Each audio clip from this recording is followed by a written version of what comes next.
আসসালামু আলাইকুম সবাইকে। আজকে আমরা ত্রিকোণমিতির কিছু এমসিকিউ ক্যালকুলেটর হ্যাক্সের মাধ্যমে খুব সহজে সলভ করব।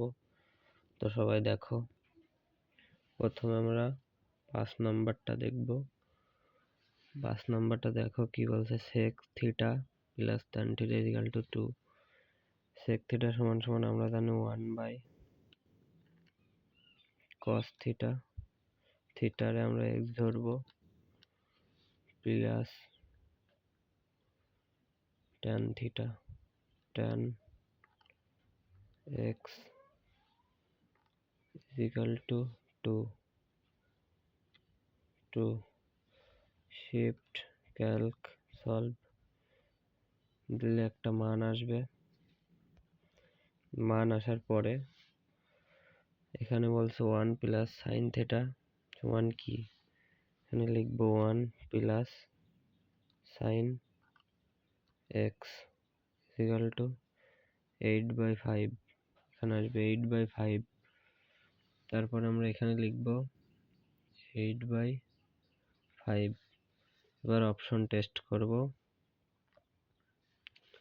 দেখো cos x 0.8 মানে এই অপশন বাদ।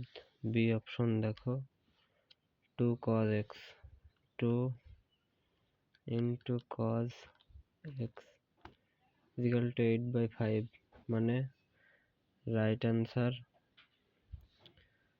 অ্যান্সার হবে আমাদের বি নাম্বার। তো আর একটা দেখো 9 নাম্বারটা দেখো সবাই। 9 tan থিটা সমান cot থিটা, sec থিটা সমান কত? tan x সমান cot x সমান 1/tan x। এখানে বলছে এবার ইকুয়াল টু সলভ দেওয়ার পরে একটা মান আসবে। তারপরে এখানে বলছে sec থিটা সমান কত, তাহলে আমরা দেব 1/cos x ইকুয়াল টু √2 মানে অ্যান্সার সি নাম্বার। তো আজকে এই পর্যন্তই, ধন্যবাদ সবাইকে।